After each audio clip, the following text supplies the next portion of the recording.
Well, good evening, everyone. Welcome to PPA 500. And for those of you who are new to the MPA program, welcome to the MPA program. My name is Dr. Powell, and I'll be your instructor for PPA 500. Tonight, all I really have on our agenda for tonight, because this is our first class session together, is to go over the course, the syllabus, the course expectations. We'll do that in the first part of class tonight, then we'll take a brief break. Then the second half of class tonight, we will reiterate some of that information about the program that you heard if you attended the orientation session. And then I'll talk to you a little bit about the mission of the MPA program, as well as the values that underpin that mission, and the five universal required competencies that we need to attend to as a NASPA accredited program. And I'll talk to you a bit about the importance of being in a NASPA accredited MPA program. So that's what I have on our agenda for tonight. Probably a couple of hours. I think we'll probably be able to be done by about 6 o'clock if everything goes well. I don't want to get into any future substantive information because I want you to have the opportunity to read the assigned readings for next week on American government, and then we can get into that information once you have read those readings. So let's go ahead and go through the syllabus. I've made a couple of just small minor edits to the syllabus, but the syllabus has been up on our Canvas site now for quite some time. I like to make the Canvas site available as early as possible. So usually my Canvas sites are available at least a month, if not 2 months before the beginning of the term. So it's been open. Hopefully you've had a chance to take a look at it. If not, let's walk through the syllabus to make sure that everyone is comfortable with what's on the syllabus. And then as we go along, I can answer any questions that you may have. If you do have questions as we are covering this material tonight, I have the text chat box open. I will keep that open throughout the class. So as I'm going through the syllabus, I'll be keeping an eye on text chat. So you can always put your questions into text chat. You can also use your microphone and raise your hand if you'd like in order to ask a question. Either way you are comfortable is absolutely fine with me. I will let you know, though, that you are not required to have your camera on for these Thursday evening sessions. The reason for that is the university has a policy that if the only modality that a class is offered in a given semester is online, then instructors cannot require cameras to be on.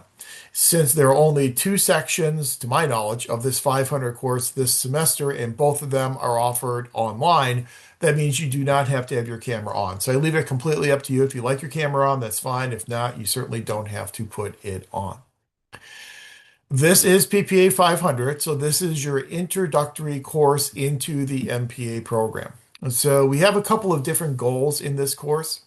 One goal of the course is to introduce you to the study and practice of public administration. This is a public administration program, and so therefore, if you're going to be spending the next 2+ years taking courses in public administration, it's important that you have a really good sense of what public administration is, where the discipline came from, and how we study public administration in public organizations. So that's our first goal with the course over these next 8 weeks. Our second goal is to give you some insight into some of the future core courses that you'll be taking in the MPA program. So we'll spend a week talking about managing financial resources, and that will give you some insight into PPA 555 public budgeting. We'll spend a week talking about the management of human resources, and that will then provide you with some insight into PPA 577 human resource management. We will introduce you to the theoretical perspectives on how we study public organizations. That will provide you insight into PPA 660 organization theory. We will talk about the role of public administrators in policy formulation, implementation, and evaluation. That will then give you insight into PPA 670 policy analysis. And then we'll also talk about the role of public administrators in the formulation and implementation and evaluation of public programs. That will then give you the insight you need once you move on to PPA 696 research methods. So I kind of like to think about the second half of this course as kind of being a buffet, kind of a sampler plate of all the core courses that you'll be taking throughout your time in the MPA program. So those are basically our two primary goals in the course. Top of the syllabus, you can see I have my contact information up there. We all know when we are meeting Thursdays at 4 p.m. here in Zoom. I think that everyone who's registered in the class is logged in tonight, so everyone accessed it fine. We're going to use that same link for all of our Thursday sessions. So only one link for our entire semester together. Our semester, to use air quotes, is a short one because we are a first half hybrid course, which means that we only meet once a week for the first half of the semester. So what that means is that we are an accelerated course. So you will cover the same information here in this 8-week course as you would normally cover in an entire semester long 15-week course. We don't cut any information out. We just cover it in a little bit more of an accelerated fashion. So you get the exact same exposure to the information you would have gotten if this was a 15-week course. These hybrid courses, these 8-week hybrid courses, we've been running in the MPA program now for many, many years. I, along with a fellow faculty member who is now long retired back in 2007, created a pilot hybrid course, and we offered it for one course in the program. It worked so well that we started offering it for more courses in the program. Faculty tend to like the first half and second half hybrid courses. Students like them as well because they kind of allow you, if you're interested in bookending your courses. So you can take one first half hybrid course, and then once that's over in early March, then a second course can begin. You can take a second course in the program. So you can basically get two courses done in the time it would normally take you to complete one course. So it allows you, if you're interested in accelerating and speeding up your progress towards your degree. So we are only meeting for the first half of the semester. That means that once you turn your final assessment in on March 12th, you are then done with this class. And you can then move onward and upward. If you have a second half hybrid course, move on to the second half hybrid course, or just not have to worry about taking courses the second half, depending upon how you have worked out your schedule. So as a hybrid 8-week course, it means that we are meeting live here in Zoom sessions on Thursday evenings at 4 o'clock, beginning tonight, January 29th, February 5th, February 12th, February 19th, February 26th, and then March the 5th. If we cover all of the information that we need to cover by the end of our session on March the 5th, then March the 12th, we will not have to meet here in Zoom, and instead we will just use that time for you to complete your final assessment. So we'll kind of use that as your final assessment completion period, and we won't have to actually have a live Zoom session on March the 12th. But again, we'll play that by ear. We'll see if we cover all of our information, and if so, then we won't have to meet on March the 12th. I have my contact information on there. My office is located in SSPA 232. And if you've been on campus, you've seen the SSPA building, you know where it's at. It's on lower campus, located directly across from the Outpost and the convenience store. It has just been remodeled. And so the university's put a lot of money and a lot of time into remodeling it. So it looks a lot nicer than it used to about 3 or 4 years ago. That being said, I am teaching all my courses online this semester. So since I'm teaching all my courses remotely, I usually don't visit my office all that much because my office hours will also then be online. The university has a policy whereby type of office hours will track the modality of the courses being taught. So since all my courses are taught online, all my office hours are done virtually as well for this spring semester. The best way to contact me is via my email. I have my email address there on the syllabus for you. I also have my phone number, but believe it or not, I no longer have a phone in my office. As a cost-saving measure, the college decided to remove phones from faculty offices, and so I no longer have a phone on my desk. So email is by far the best way to contact me. I have my emails pushed to my phone, and so I should see that email relatively quickly when it comes in. You can either email me directly at my david.powell@csulb.edu email address, or you could send me a message through Canvas. They both end up at the same place, and I'll respond to them both equally. My official office hours are Tuesdays from 2 to 4 p.m., again, virtual. If you need to meet with me for something that cannot be handled via email, and I think probably 99.9% of things usually get handled via email, but if it's something that goes beyond email, just send me an email and let me know, and we can set up a Zoom session if necessary. But as always, contact me through email as opposed to calling me. So that's all my contact information. A little bit about me. I've been here at Long Beach for what seems like a short period of time, but it's been a very long time. This is my 25th year on faculty in the Graduate Center for Public Policy Administration. I spent 11 years as department chair. I have spent 20 years as the director of the distance learning program, and I'm still the director of the distance learning program. So I've been here for quite a while. This is my 30th year overall as a full-time faculty member. Before coming here to Cal State Long Beach, I taught in the state of Florida at a state university in Florida, and then taught for 4 years at a state university in the state of Illinois. So this is 30 years for me in terms of full-time teaching. In addition to my teaching and my research, I was also a local elected official. I served for almost 7 years on a school board as a school board president and clerk and member.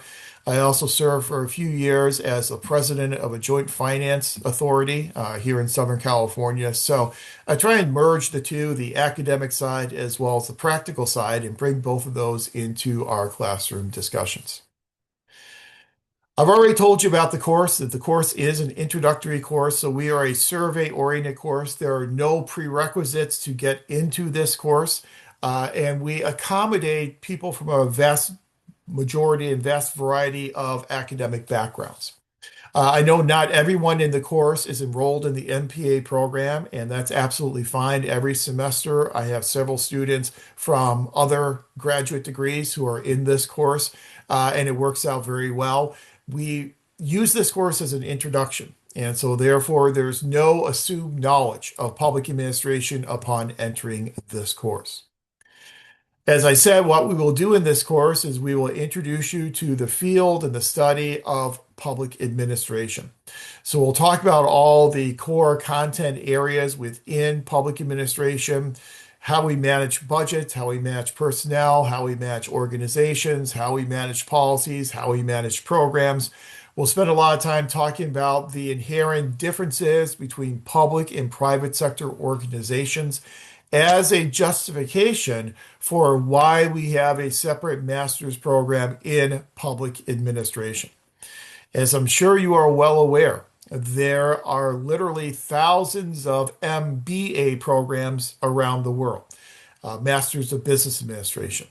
There are much fewer Masters of Public Administration programs. And there is a reason why we have a separate MPA as opposed to just the MBA, because there are significant differences between how we operate in the public versus the private sector, and we will expand upon some of those differences in this class. We will also spend some time next week talking about the basics of American government. Again, we as a faculty realized several years ago that we have people coming into the MPA program from a variety of different academic backgrounds. We have people coming from the natural sciences, biology and chemistry and physics, people coming from healthcare administration, people coming from sociology, psychology, criminal justice, history, political science, all over the academic world. And so we realized that since we have a lot of people who are not undergraduate political science majors, it's important in this class for us to create a foundational understanding of American government, the system of American government, and the institutions of American government. Because after all, if you're working in a public organization, that public organization exists within American government. It is a governmental institution. So we try and create that common basis of knowledge in American government. So we'll spend the second half of class next week doing just that. That's why for next week's class, the assigned readings are the Articles of Confederation, the Constitution, and a couple of the Federalist Papers, most notably Federalist Paper number 10 and Federalist Paper number 39, just kind of as some foundational documents to really help us understand our system of American government and the role of public administration in that American government system. So those are the basic topics we'll be covering in this class. I have our course objectives there that you can read through. As I said, the nature of the course, this is a hybrid course, so we're only meeting for the first half of the semester. These Thursday evening sessions will be recorded, and I will upload a link to the recordings on Friday morning each week. So if for some reason you want to go back and refresh your memory on some of the things we talked about in class on Thursday evening, you will have the recording available for you to do just that. Organization of the course, I've already talked about that in terms of what we are going to be covering. The required textbooks. Now, I'm sure you have already been made aware of the program known as D1DA, Day One Digital Access. All courses here at the university are now automatically registered in Day One Digital Access. That program provides you with digital access to all of your textbooks from day one of the semester. Then there is a fee that is applied to your student account for the cost of those materials. This course, just like every other course at the university, is automatically enrolled in D1DA. So everyone in the course is already enrolled in D1DA. You already should have access to those digital materials. It is not required to stay in the D1DA program. And so if you would like to opt out and not have that fee attached to your account, not have it charged to your account, and then go out and get the textbooks on your own, you can do that. But you need to opt out no later than, I believe it's February 3rd by 11:59 p.m. The folks in the D1DA program are very nice people. They're very easy to work with, but they do have to hold that line on February 3rd as the hard and fast opt-out deadline if you want to opt out of the program and get the books on your own. So that is completely up to you. But everyone as of now should be opted in, and you should have access to both of the required textbooks. The first textbook is Don Kettle's Politics of the Administrative Process. Now, there is a new edition that I guess it's the newest, which is 2023. There's also a previous edition from a couple of years before that. The only difference between those two editions is that the 2023 edition has an additional chapter in it looking at the impacts of COVID on public administration. We don't have any assignments or anything out of that chapter. It's an interesting chapter, but it's not something that's part of the required reading. So essentially what I'm saying is either version of the textbook, the Kettle textbook, is absolutely fine to use for this class. If you're opted into the Day One Digital Access program, it will be the most recent version of the textbook that you'll have access to. So that's our basic textbook. I do not teach from the Kettle textbook. Don is a great scholar. He wrote a really good textbook. That's why we use it. But in our Thursday evening sessions, I just don't teach from the textbook. We go well beyond that. And I offer you different information in a different sort of way. I always like to think that if I'm doing my job correctly, you will learn from 3 different sources in a class like this. You'll learn from the textbook authors, you will learn from each other, and you'll also hopefully learn from me if I'm doing my job. And so if all you had to do is read the textbook, then what's the use of having these Thursday evening sessions? So you'll get some hopefully useful and some different information here in our Thursday evening session. So don't expect everything to come directly out of the Kettle textbook. Then the second text we are using is the Classics of Public Administration by Shafritz and Hyde. I believe there's another author that's now been added on to that. This is a collection of classical articles in the field of public administration. Now, we are not reading every single article out of the classics text. We are just kind of picking and choosing a handful of those articles to read. Having you read these articles from the classics text allows you to read the articles yourself and to form your own opinions and perspectives on those articles rather than just sitting back and listening to what I have to say about what those authors are saying in their articles. So this gives you some firsthand ability to actually read these quote unquote classical public administration articles. So those are the two primary textbooks that we will be using. If you've looked at the Canvas site, you'll see that I've also added some links up there to other things like the Articles of Confederation and the Constitution and the Federalist Papers. And so along the way, whenever there is what I consider to be useful documents that would help you with understanding of the material for that week, I will add those links onto our Canvas site. But those are the only two textbooks that we have required for the class. And again, if you have any questions as we go through this syllabus, feel free to put them in text chat, flag me down, and ask them. Here to answer whatever questions you may have. I try and keep the syllabus as straightforward and as bare bones as possible so that we all have a very clear understanding of not just what we are doing, but how we are doing it and when we're doing it, and most importantly, why we're doing the assignments that we are doing.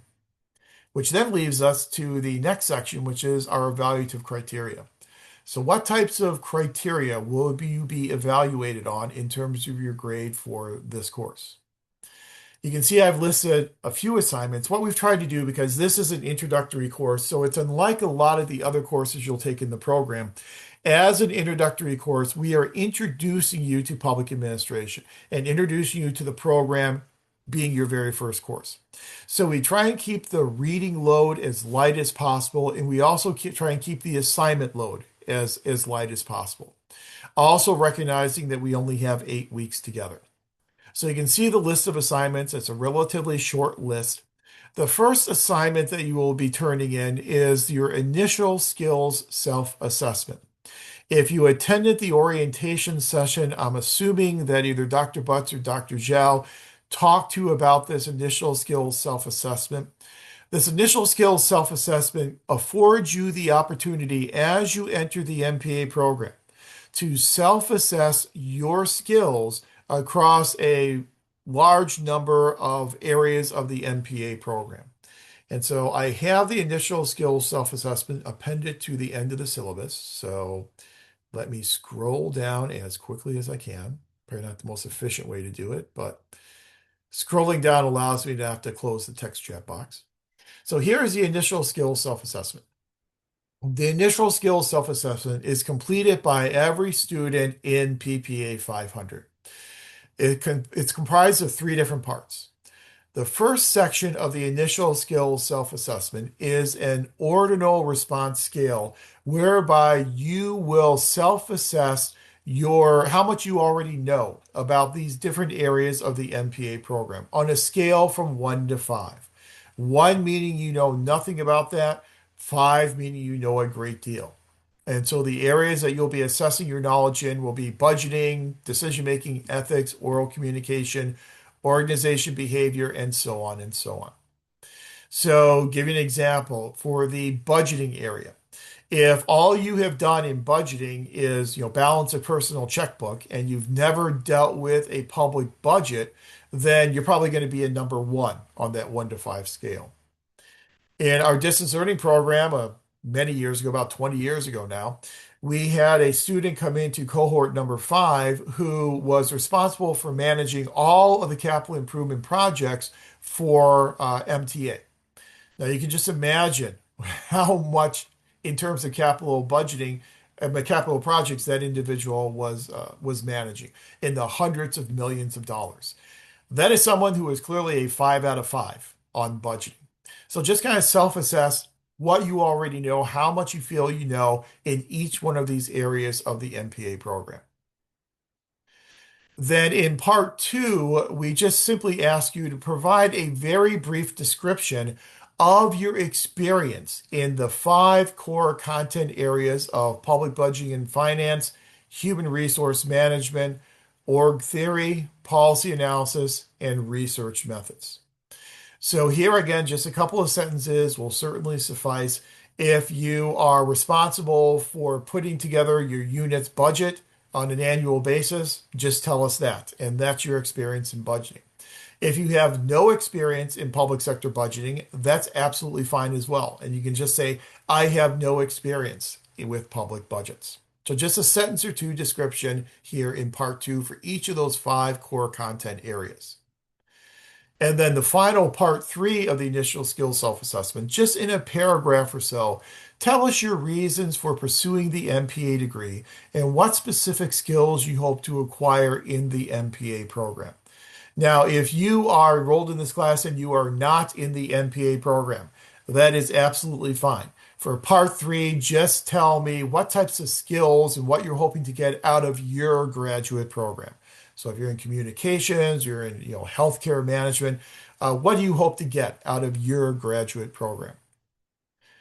So again, just one paragraph is certainly fine for part number three.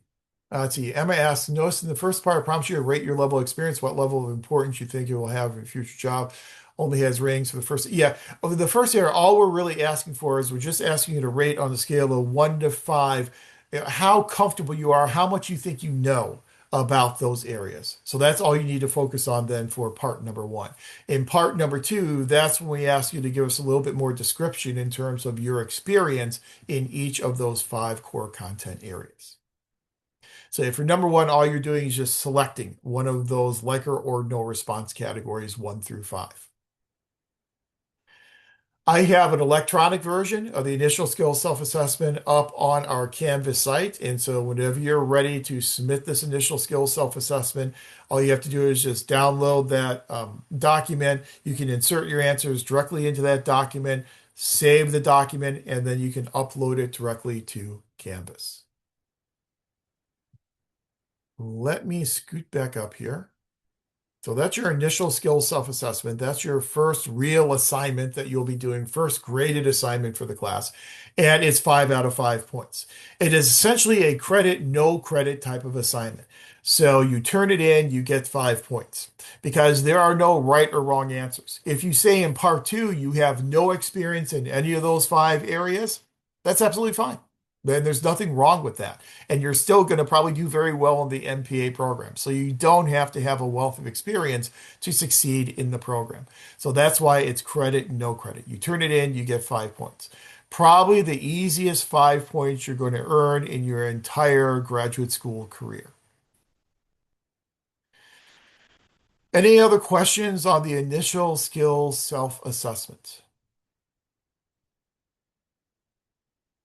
I just have a quick, like, clarifying question. So it's not like the skills, the concepts on its own, it's how they're applied in the MPA program. Did I get that I, right? well, for part number one, you're just saying how comfortable you are in those areas.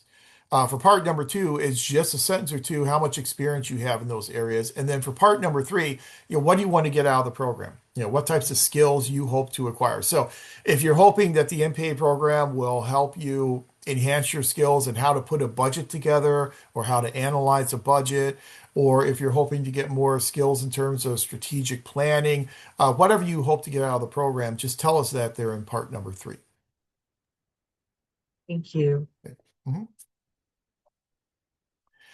You'll see once you submit the initial skills self-assessment, and then when I review it, and then I'll return feedback to you. My feedback will be very short because I'll just, thank you for the initial skills self-assessment because this is truly a self-assessment. So there's really nothing for me to evaluate or grade there. It is just an assessment. It is part of our system of student learning assessments. And it's something that we put into our assessment process back in, I think it was 2007, and made a couple of modifications to it along the way, but have been using it ever since. Now, this initial skills self-assessment, you will want to keep an electronic copy of it because this initial skills self-assessment will then go into part one of your student learning portfolio that you will turn in just before you graduate from the MPA program. So make sure you hold on to that electronic copy of the initial skills self-assessment. If you don't have an electronic copy of it and you get ready to put your portfolio together, you're going to have to go back and recreate it, thinking back to your skills and your assessment back in spring of 2026. And it just gets kind of clunky and it doesn't really suit the purpose. So make sure you hold on to that so you can submit it in part one of your portfolio. Then the second assignment is a draft advancement to candidacy form. Now, this assignment is only for people who are enrolled in the MPA program. If you are in another program, you do not have to do the draft advancement to candidacy form. It really doesn't make a whole lot of sense that if you're in another graduate program, for you to fill out an advancement to candidacy form for the MPA program because you're not in the MPA program. So if you are enrolled in another graduate program outside of the Graduate Center for Public Policy Administration, just send me an email and tell me that you're enrolled in another program, and then I will waive this requirement for you. So this requirement is only for those people who are in the MPA program. Now, at the orientation, I'm assuming they probably talked to you about advancement to candidacy. When you start a graduate program, one of your administrative requirements is to complete an advancement to candidacy form. Advancement to candidacy form is what a lot of other schools refer to as a program of study. It is just where you list the courses that you plan on taking through the course of completing your program. We call it an advancement to candidacy. Here in this class, we are doing a draft advancement form. So you are not officially advancing to candidacy in this class. I want to emphasize that again. You are not officially advancing to candidacy in this class. This is a draft form that allows me to review your course sequencing, provide you some feedback on your courses so that when you are ready to officially advance to candidacy, which will probably be next semester, you'll be ready to go with your official advancement form. You are not allowed to officially advance to candidacy until you're at least in your second semester in the program. You must have already completed 2 courses, 6 units in the program, and have a cumulative GPA of at least 3.0. You have to meet those 2 requirements before you can officially advance. And so if this is your first semester in the program, which I think it is for the vast majority of people, then you cannot officially advance candidacy until after this semester and after you've earned those 6 units. So this is just a way that I can give you some feedback so you'll be ready to advance when the time comes. This is the advancement to candidacy form. On our Canvas site, I've provided you with a link to the department's website. If you follow that link, it will take you to our department website that then has links for all of the different advancement to candidacy forms. There is a different advancement to candidacy form depending upon the option that you are in the program. Now, the vast majority of students in the MPA program are in the general MPA option. And this is the form on the screen I have now for the general MPA option. However, if you are in the option in urban affairs, there's a different advancement form. If you're in the option in public works, there is a different form for that option as well. All links to all of those forms are available on that departmental website. And I have the link there in module 1 of our Canvas site. So since most people are in the general MPA program, this is the advancement form for it. Just your information at the top, identifiers, your name, campus ID, your email address, phone number. This is just a draft form. So as long as you've got your name on it, that's good enough for me for this draft form. Your admission term. Now, for most people, your admit term is spring semester 2026. However, every now and then there are people in 500 who, for whatever reason, took another class in the program before then in a previous semester. Whenever you were admitted to the MPA program, that is your admission term. But for most people, it's spring 2026. Your advancement term will be whatever semester, once you've completed 6 units, whenever you advance after that. So for a lot of people, it'll be fall of 2026. If you're not taking any summer courses, fall 2026 would be your official advancement term. As I said, before you can officially advance to candidacy, you have to meet some requirements. You have to meet what's called the GWAR, which is a Graduate Writing Assessment Requirement. The university has been working over the past about 1.5 years, 2 years on trying to modify that graduate writing assessment requirement. So the final language I don't think has been finalized yet, but For the most part, if you graduated from a regionally accredited university, you have satisfied the graduate writing assessment requirement. And so that's going to be satisfied for just about everybody as long as you graduate from a regionally accredited program. So you can go ahead and check the MET category. Minimum GPA of 3.0 in all graduate work. If this is your first semester in the program, you don't have anything to put in there, so just leave that blank. Successful completion of at least 6 units. This is your first semester. You haven't done that either, so leave that blank. Then number four, completion of the orientation requirement. Just put the date in which you attended the program's orientation. If you did not attend the orientation, then use tonight's date because we're going to go through some of that orientation information again to answer any questions you may have. So you can just use tonight's session as your orientation requirement. So you just put in January 22nd, 2026. I hope it's the 22nd. Then what the main part of this form and what I am most interested in is seeing your courses, your course sequencing. And so in the next box, you have all the core courses in the program, 500, this course, budgeting, HR, so on and so on. All I'm looking for you to do is to tell me what semester and year you plan on taking each one of those core courses.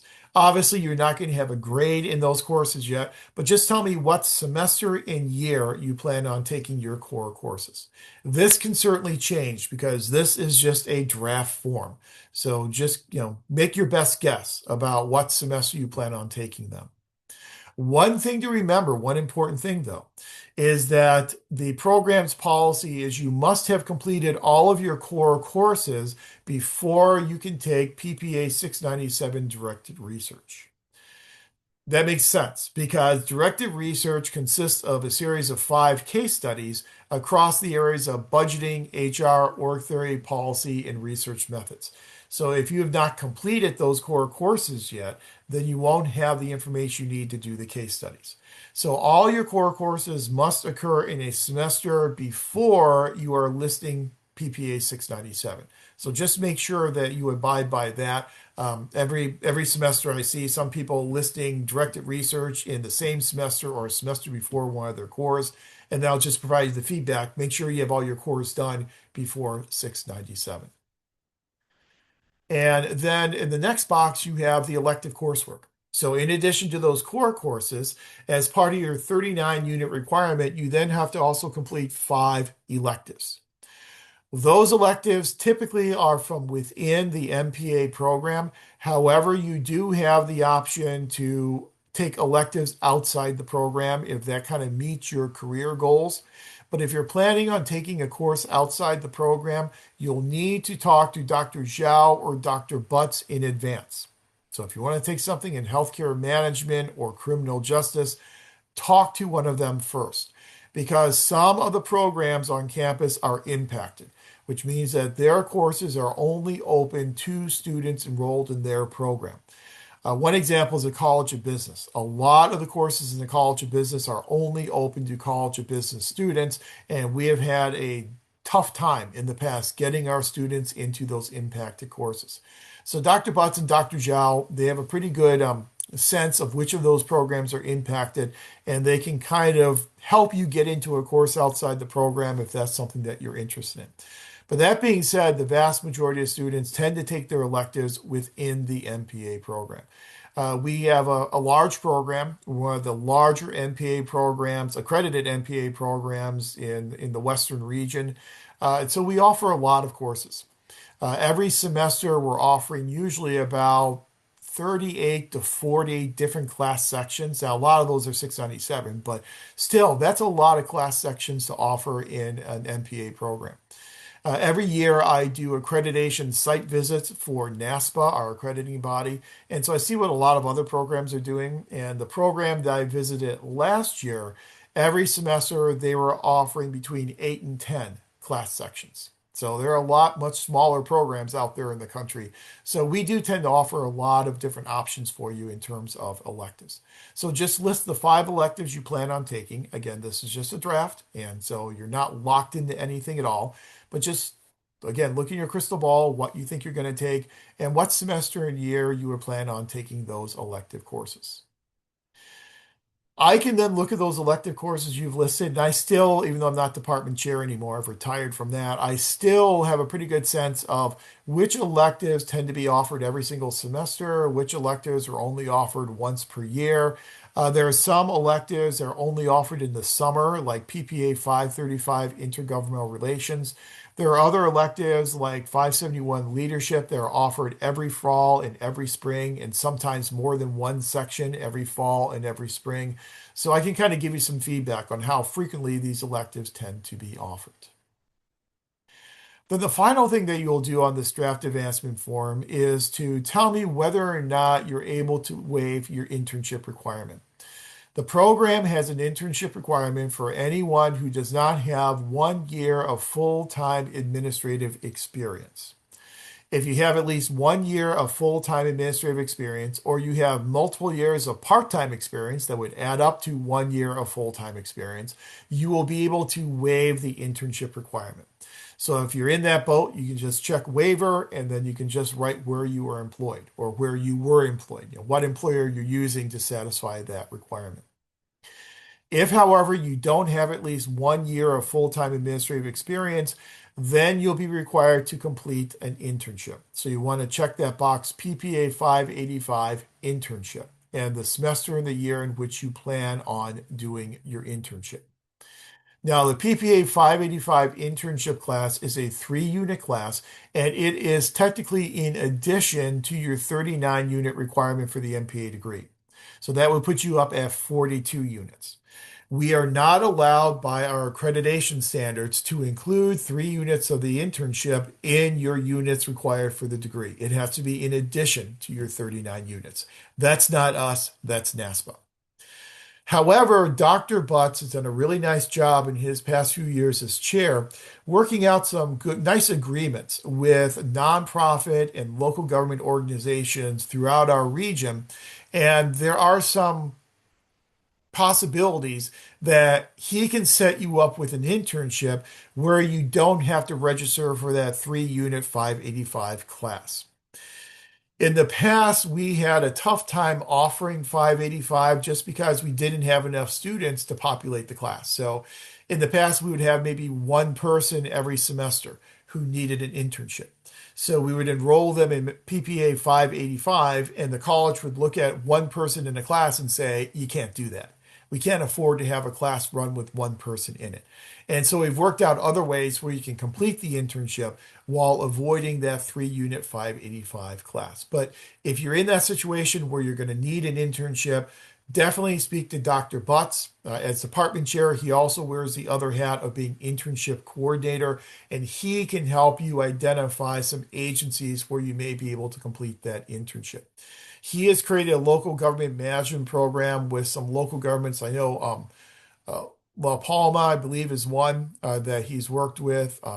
The others escape me. I know in the past Seal Beach, because the former city manager and the current city manager of Seal Beach are both graduates of our program. The former police chief is a graduate of our program. And so they have been very welcoming to MPA students in terms of getting them internships. So that's another possibility. We have graduates in Huntington Beach. We have graduates really all over Southern California. And so you shouldn't have a problem getting an internship. So that is the draft advancement to candidacy form. Again, if you're in the public works option, you'll have a different form because for public works, in addition to the core courses, you will also have to take an additional core course, PPA 554 Public Works Management, but then you'll have one fewer elective. So you only have four instead of five electives. If you're in the urban affairs option, you'll have one additional core course, PPA 610 Seminar in Urban Affairs, and then one less elective. So only 4 out of 5 electives. So regardless of what option you are in, it still is a 39 unit program requirement. Excuse me. Now again, I'm sorry, go ahead. I have a question. Directed research is listed twice under the core classes. Does that mean we have to take it for 2 semesters? It means that you do have to take two sections of 697. So a grand total of 6 units of 697. Now, you don't have to take both sections in one semester. You can take 3 units in one semester and 3 units in the next semester, or you can take all 6 units in one semester. What I have seen over the past few years is the vast majority of students do all 6 units of 697 in the same semester. But yes, you'll have to do two sections, 6 units of 697. Thank you. Mhm. Let me go back to our syllabus. But again, this is just a draft form. It just allows me to provide you some feedback on your plan of study. It is 5 points, but again, it's basically 5 out of 5. If you submit it, it's credit, no credit. So just make sure you submit it. I'll give you some feedback. Again, if you're not in the program, the MPA program, send me an email, let me know that, and I will then be able to waive that requirement. I just exempt it from the gradebook. So I guess you could say 5 points and 5 points. That's 10 points that will be, again, the easiest 10 points you're probably going to earn in any graduate program. Next up, we have the midterm and the final assessments. These are not examinations. They're intentionally called assessments instead of exams because they are assessments. They are designed to be assessments of what you have learned in your time here in PPA 500. They are not timed examinations. So it's not something you're going to be doing in class. I post these midterm and final assessments to our Canvas site, and I make them available at least 2 weeks before they are due. You'll then have 2 weeks to complete them. You can use all the information at your disposal from the class, whether it be lecture notes, whether it be information from the classic articles, from the Kettle textbook. All of that is fair game for you to use in answering the questions on the assessments. So they're not exams, they are assessments. The way in which the assessments will work is the midterm and the final assessment will be comprised of 5 scenarios. So I'll provide you with 5 public administration scenarios, usually about a paragraph long, that will present you with I hate the term real life, but a real life public administration situation. Based upon the scenario, you'll then have 2 questions related to each of those 5 scenarios. Those questions will require that you take the information you've learned in the class and apply that information appropriately to those scenarios. Now, since this is a scenario-based assessment, there are again not necessarily right or wrong answers.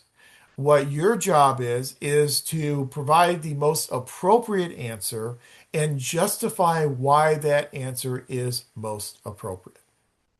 Your answers will be evaluated based upon the strength of your justification. So to kind of give you an example, on the final assessment, I usually have a public budgeting question where I will provide you with a scenario of a local government that is struggling with some problems in its budgeting process. It's not getting its budget done on time. It's having a difficult time balancing its revenues and expenditures. And so it's doing short-term borrowing to try and avoid a deficit. So I'll list out 3 or 4 problems that the city is struggling with. Then the first question may ask you, what budget format would be most appropriate for the city to implement to try and deal with these problems? In the class, I will present to you different types of budget formats. Your job is to select which one would be most appropriate to address the problems that are listed in that scenario.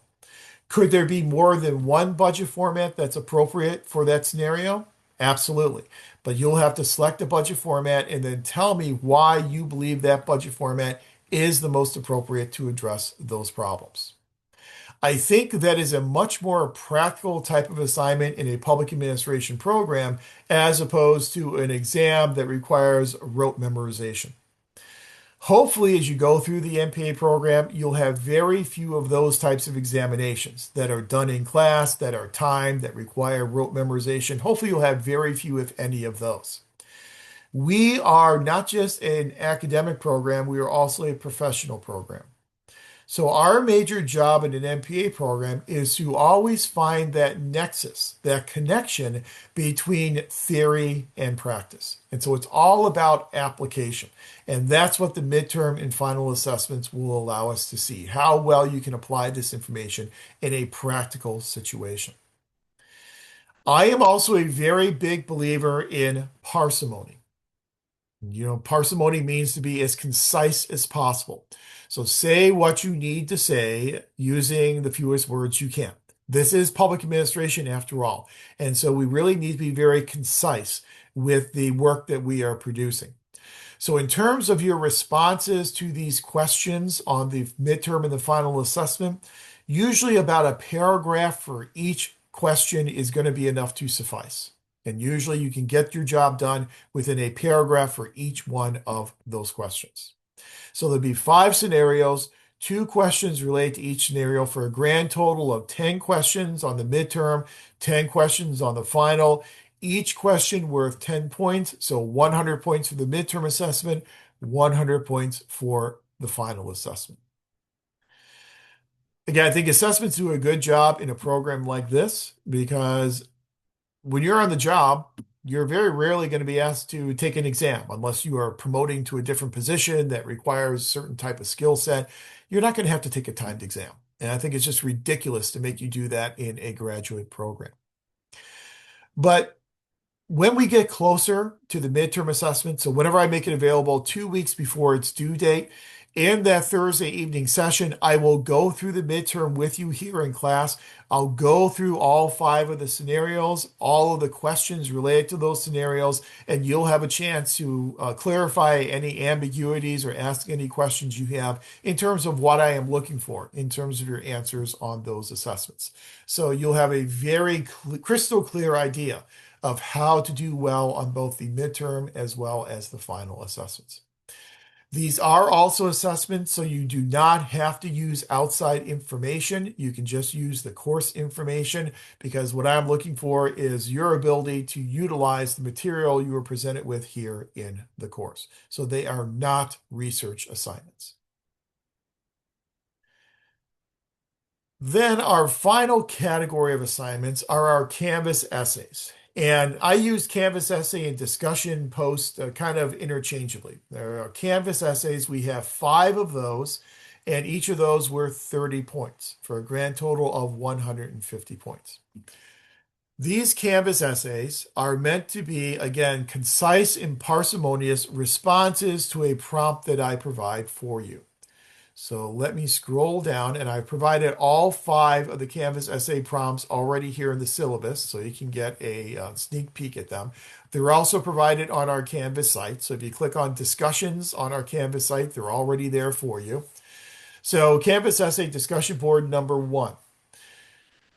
In Federalist number 10, which we are reading for next week, and we'll cover Federalist 10 next week in class, Madison cautioned us against the negative effects of factions. Do you believe that America is more factionalized and divided than in the past? Provide examples to support your position. What can be done to control the effects of factions more effectively? So that's the prompt that you'll be responding to. 2, 3, maybe 4 paragraphs will be good enough for your response to that initial prompt. Make sure that your response is well written. Make sure that it uses course information appropriately. And then in addition to that response to my initial prompt, then you'll also respond to 2 of your classmates' postings.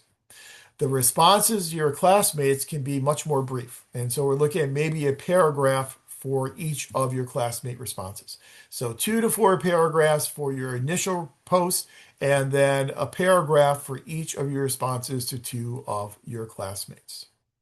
Here, again, you are not required to do outside research. I'm looking at them as assessments so I can see how you can take the information from the class and how you can then apply it to respond to these prompts. So there are 5 weeks of those. Again, for each one of those Canvas essays, you're going to be submitting 3 posts, an initial response post and then responses to 2 of your classmates. What I have done just to make things as straightforward and simple as possible is I have made the due date for your Canvas essays the same for all three posts per week. And so your initial post, your responses to two classmates, those are then due no later than 11:59 p.m. on our Wednesdays. And so your first Canvas essay and responses to two classmates will be due no later than midnight on February the 5th, 11:59 seconds p.m. Number two on the 12th, number three on the 19th, and so on and so on. It is helpful, though, if you are able to post your initial response to my prompt earlier in the week so that your classmates will have something that they can respond to. If we're all waiting to do our initial post until 11:50 p.m. on Wednesday, then everyone's going to be scrambling at the last minute to try and respond to posts. So if you can do your initial post earlier in the week, that would be great. But the absolute due date for each Canvas essay post will be Wednesday by 11:59 p.m. So those are our primary assignments for the class. Again, we add them all up and we end up with a grand total of 360 points. If you are not new to Long Beach, you'll know that we do not have a plus minus grading system. So we are just your basic A, B, C, D, F grading system. I employ the 90, 80, 70, 60 percentage approach. And so 90% and above for your class will be an A, 80% to 89% a B, and so on and so on. I wish we had pluses and minuses because I think they are very useful in a graduate program. Because in graduate programs, we have a lot of grade contraction in that most of the grades in our courses tend to be in the A and the B ranges. I like pluses and minuses because it allows me to distinguish between someone who gets a 97% in the course and someone who gets a 90%. We don't have those. And so if you get a 97 or a 90%, both of those count as A's. Because I try and be a nice guy, I have a 1% flexibility rule. And so if you turn everything in on time and you're here on our Thursday evening sessions, then I will give you a 1% flexibility so that if you come in at 89% at the end of the semester, I will give you the boost up to 90 and the A instead of the B. All that being said, because this is an introductory course, the grades do trend relatively high in this course. That doesn't mean you should rest on your laurels, but they do trend a little bit higher than in most other courses in the program. Grades typically tend to be in the A and the high B range. That being said, I have had F's in the course, and I have had C's in the course before. But I think we'll be pretty good averaging around that A and that B level. Which then raises a question in terms of your progress through the program. There is sometimes a misunderstanding among MPA students. If they get a C in a course, they think, oh, it's the end of the world and I'm kicked out of the program. That's not the way in which it works. Grades of A, B, and C all count towards your degree. The only thing you'd have to be aware of is to keep your cumulative grade point average at a 3.0. So if you get a C in one class, you'll have to balance it out with an A in another class to maintain that 3.0 grade point average. However, D's in graduate level classes do not count. So if you get a D in a class, you would have to then retake that class in a future semester so you can apply it to your MPA degree requirements. I've provided for you here on the syllabus just some grading rubrics. I won't go through them and waste our time tonight. You can read through them on your own. The thing that I will emphasize for you is be as concise as you can. Be as parsimonious as you can in your answers since we are a public administration program. I was a history major at the undergraduate level along with political science. And whenever I started doing graduate coursework in public administration, the first paper that I turned in, the first assignment I turned in was over 70 pages. I was proud of it. I had it bound at the Kinko's or whatever happened to be uptown in that college town at that point in time. And I got it back, and there were no marks in it except at the end, and it just said, be parsimonious, too much writing. And I learned very quickly that in public administration, we really try to get to the point as much as we possibly can.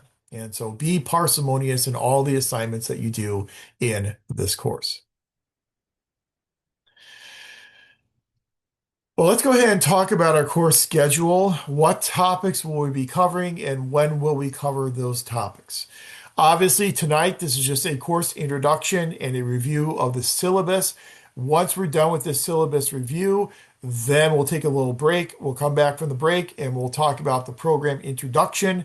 We'll reiterate some of those topics we covered at the orientation, talk about the program's mission, its values, and then the importance of being a NASPA accredited MPA program. So that all will take us maybe 45 minutes or so after our break. Then next week on the 29th, we will get into our substantive information. In the first half of the class, we have a guest, Kelly Janicek. Kelly Janicek is a university librarian that is assigned to public administration. She does a lot of disciplines. She does political science. I think she does history, and she does all kinds of different disciplines. But she is our public administration disciplinary librarian. It has been for many, many years. I don't know how long Kelly has been here at Long Beach. I think that she rivals me and has been here probably as long as I have, if not a year or two longer.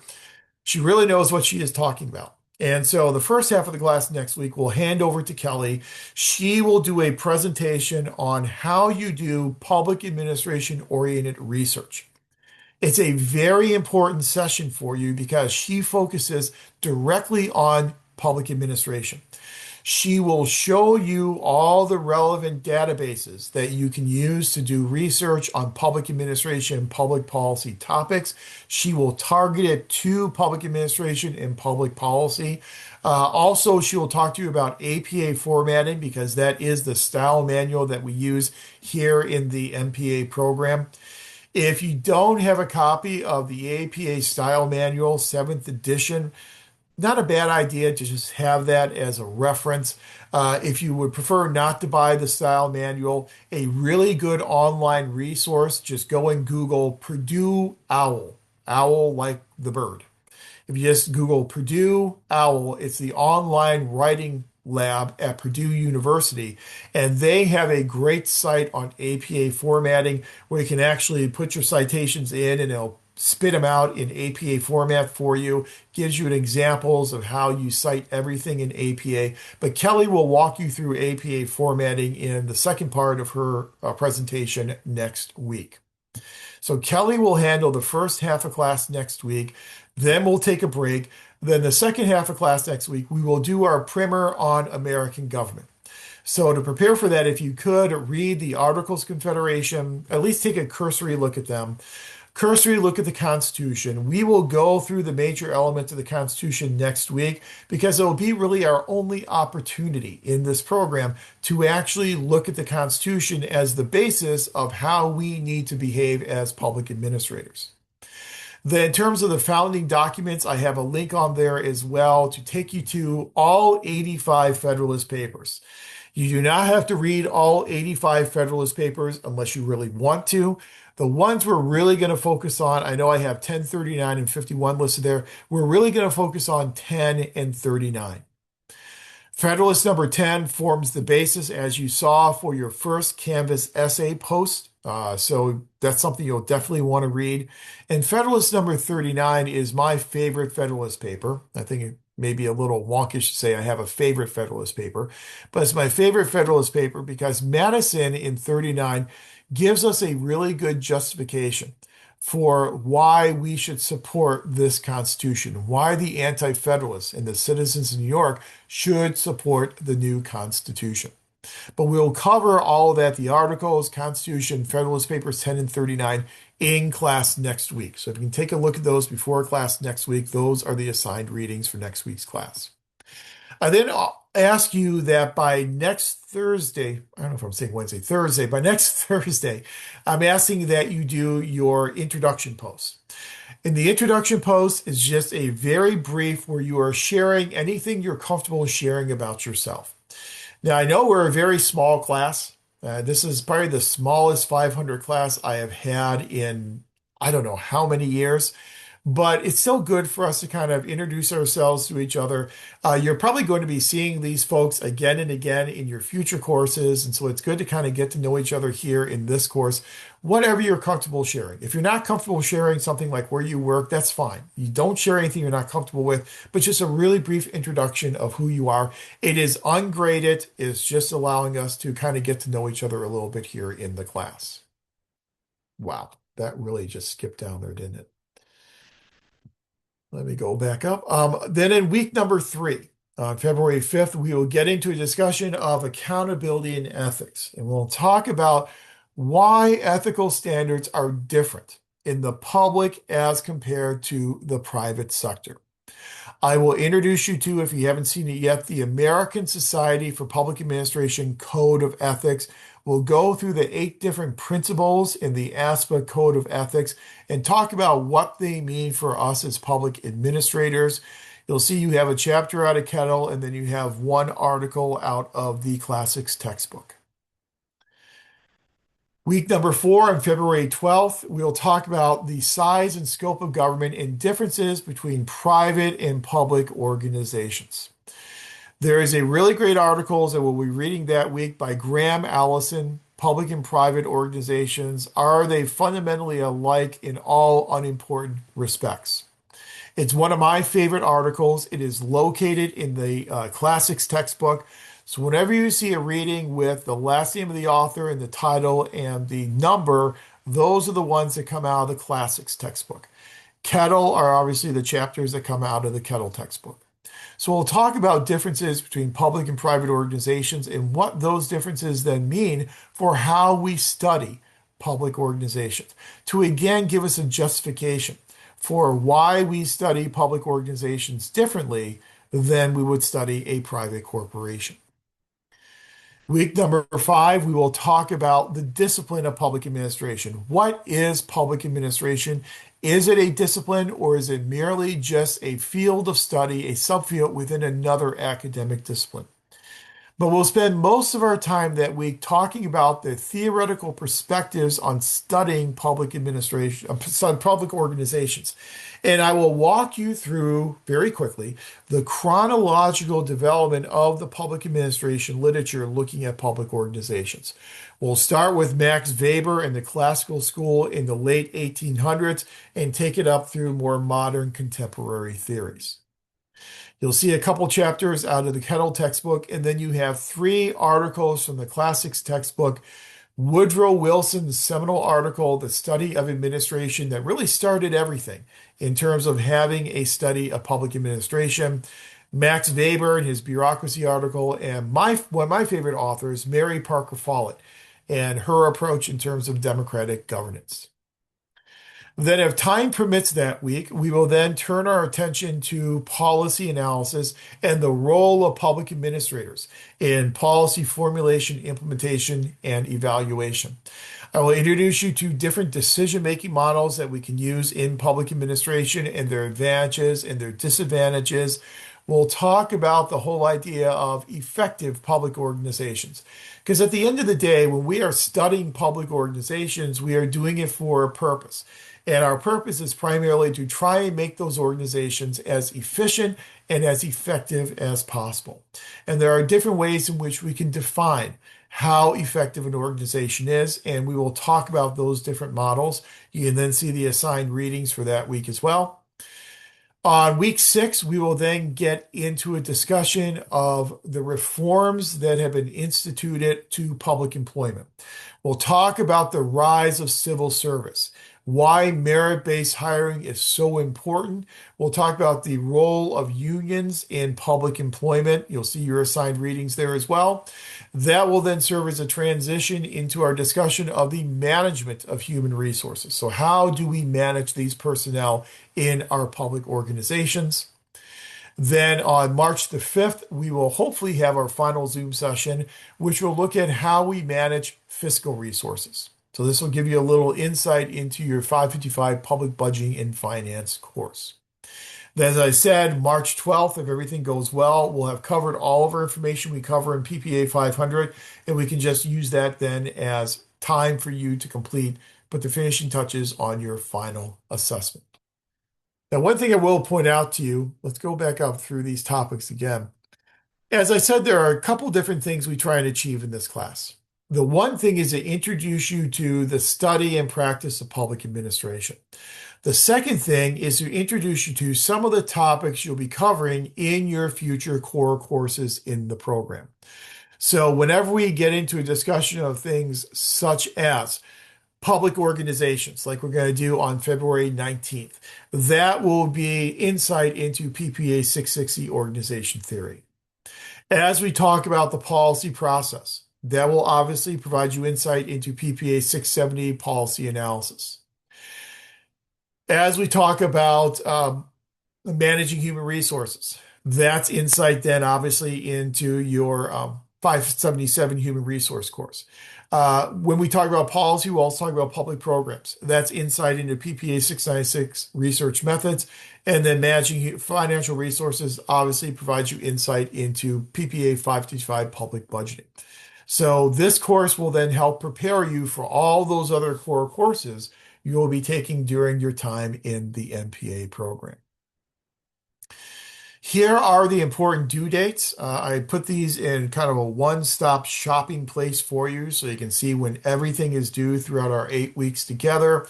Initial skills self-assessment will be due on February the 5th, so you've got a couple weeks for that one. Draft advancement candidacy form will be due the following week on February 12th. Again, that is only if you are in the MPA program. Midterm assessment due on February 24th, which means that 2 weeks before that, I will make the midterm available on our Canvas site and we will cover the midterms content in class on that evening. Final assessment then due on March the 12th. You know all of our Zoom sessions Thursday evenings at 4 o'clock. And then our Canvas essays, I think I misspoke earlier and said Wednesday. They're due on the Thursday since we have class on Thursday, so I apologize for that. But they're due on those following Thursdays. And so your introduction, which is ungraded, due next Thursday. And then number 1 due on the 5th, number 2 on the 12th, and so on and so on. So by March 5th, you'll have all of your Canvas essays done and taken care of. At the end of our session on March 5th, we should have all of our Zoom sessions taken care of. And then the only thing that will be left for March 12th will be completing that final assessment. So those are most of the important elements of the syllabus. A few policies here I'll point out to you if you haven't seen them yet. Policy on late assignments, there is a 10% penalty for every 24-hour period that an assignment is late. That applies to all assignments in the class, whether they be assessments or whether they be Canvas essays, initial skills self-assessment. It's a 10% penalty. If life intervenes and you know you're not going to be able to turn it in and that, there's some family health issue, hope not, but if there is, let me know. Send me an email in advance and we can usually avoid that penalty. Method for delivering assignments. Everything obviously is coming in through the Canvas site, so everything is electronic since we are all online. Policy on withdrawals. This is an important one, that if for some reason you decide that you are not able to complete this class this semester, either work obligations or you don't like me or whatever the case may be, then you'll need to officially go through the process of withdrawing. If someone does not withdraw from the class and they just don't turn in assignments, when we get to March the 12th and I'm putting in my final grades, if I don't have a basis to grade a student, the university requires I give that student a WU. A WU stands for unauthorized withdrawal. I have been here 25 years and I still have not figured out why it's WU and not UW for unauthorized withdrawal, but it is what it is. A WU, an unauthorized withdrawal, is something to keep off of your transcript because for grade point calculation, it counts equivalent to an F. So it will absolutely tank your grade point average. In my 11 years plus as chair, I had several instances where I had to try and work with enrollment services to try and get a WU off a student's transcript. It is next to impossible to get WUs off a transcript. Once they're there, they're basically cemented in.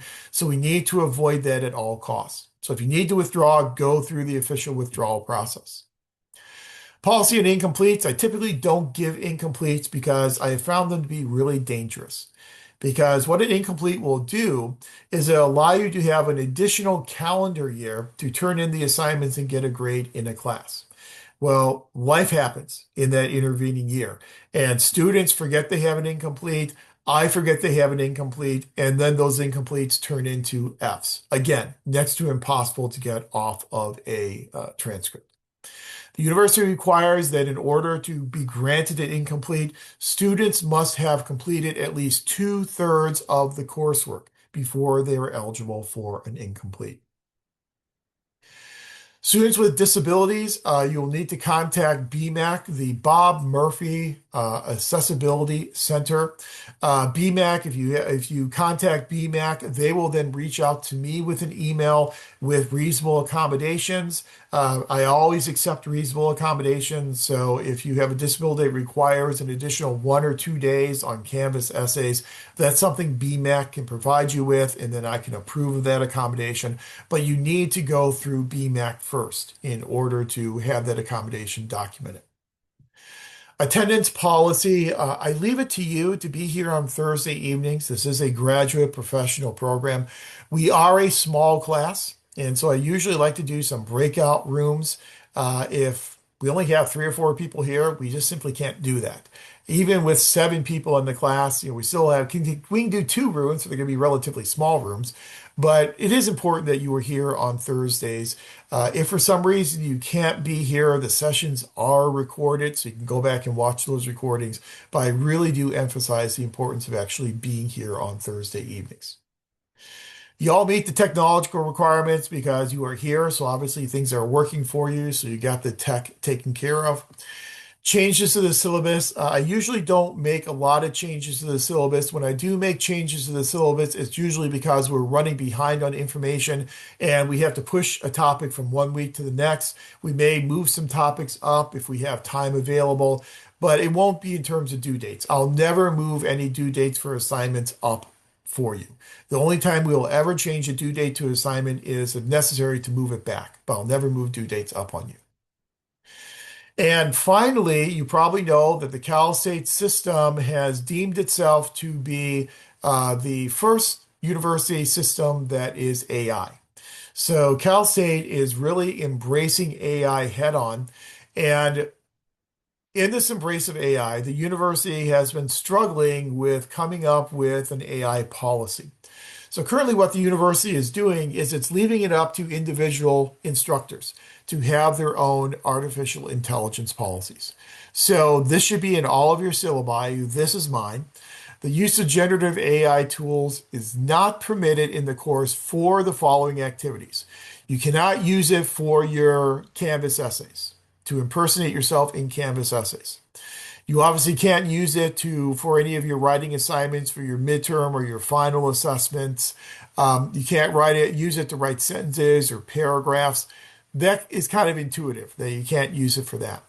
Where I have found AI to be useful in MPA courses is in terms of brainstorming. So in a future course, if you have to write a policy analysis or a program evaluation, and you need to come up with a policy for the topic of that analysis or that evaluation, sometimes AI can help you brainstorm a list of possible policies and programs that you could research.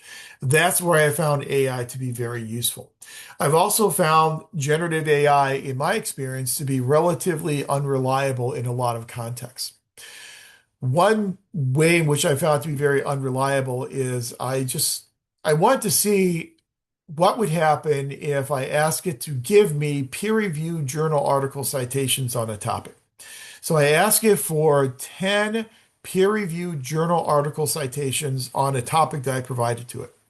It then provided me very quickly, in a couple of seconds, with 10 citations. 8 of those 10 citations were incorrect. And a few of those citations were literally just simply made up by AI. They absolutely did not exist. I looked at one of them and my name was on one of them. And I thought, well, that's me. But I never wrote an article on that. I never have an article published in that journal. And so it actually gave me incorrect citations. So we have to be really careful using AI for anything beyond just brainstorming. I provide the link there for you on the syllabus for the university's current policy on the use of AI. I do recommend that in your time you have available to go and take a look at that, and you will, at least know what the university says about it. And yeah, you're right. Jacob, you're right. It's predicting what you're going to say. And so what it does is this algorithm that then predicts what is going to come next. And so sometimes it will then predict names of journals because it's predicting the next word that it thinks belongs in that journal, even though there is no journal by that name. So, yeah, we have to be very careful with the use of AI. I will tell you, though, moving forward in the program, every instructor is allowed to have their own AI policy. So you may have instructors that have AI policies that are a little bit different from each other. So please do make sure to review the syllabus from each of your courses so you know what their AI policy is. And then very briefly before we go on our break, let me share with you our Canvas site. I know a lot of you have probably already seen this. If you got your undergrad degree here at Cal State Long Beach, then you are veterans at using Canvas. You know how the process works. If you haven't used Canvas before, this is our Canvas site for PPA 500. So let me take you on a really quick tour of our Canvas site. As you know, I've got an announcement up there that has the link to our Thursday evening Zoom sessions. Everyone's here, so you already know what that link is, using the same link for all of our Thursday evening sessions. My Textbooks Hub will take you to your digital materials. And so this is your day one digital access. You'll see the Kettle textbook is here for you, as well as the Classics textbook. If you want to opt out of the D1DA program, get your own textbooks yourself, you have to opt out by February the 3rd at 11:59 p.m. So just keep that date in mind if you want to opt out. Copy of the syllabus is right there.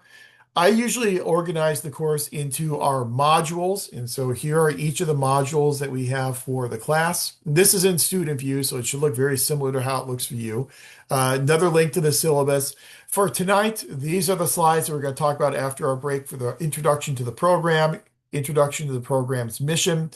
This is a link that you'll use to submit your introductory post, that ungraded post about yourself.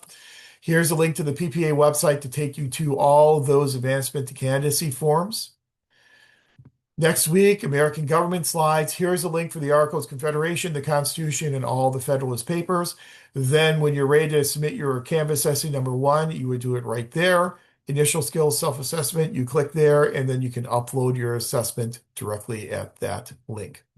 And so on and so on. So you can kind of see here's for your draft advancement to candidacy form assignment. It would be submitted there. I have a link there for the ASPA Code of Ethics that we'll talk about in 2 weeks, and so on and so on. If you want to see kind of the one-stop shopping for all your discussions, there are all 5 of the Canvas essays plus the introduction, so you can access them there as well. If you want to see all the assignments for the class, you click on assignments, and there are all the upcoming assignments with all their due dates listed and the assigned point totals. So again, I told you that would be very quick. That is our Canvas site. Again, I try and keep it as brief as possible, but still provide you with all the information that you need. You'll see along the right side here on your home page, I also have the to-do list. And so all the assignments, what is due, and the date on which it is due. And you can click on those links, and you can complete it by clicking on those links as well. I like Canvas. We moved to Canvas about 3 or 4 years ago. We used to use what we called Beachboard. It was Blackboard, but because we're Cal State Long Beach, we're all fancy and stuff, so we called it Beachboard.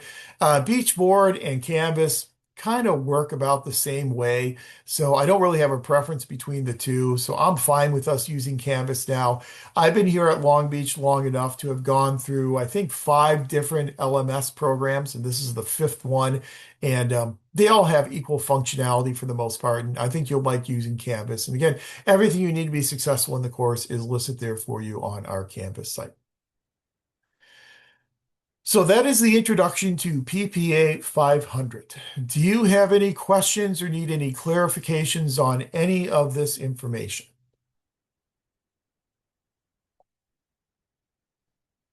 Okay. How about a break? I think it's a high time for a break tonight. So it's 5:23. Let's take a break until 5:35. We'll come back at 5:35 and we'll go through the program introduction, reiterate some of those things that were talked about in the orientation, and I'll just give you a really concise introduction to the MPA program, and then we'll call it a night. So take a break, come on back at 5:35, and we'll talk program introduction.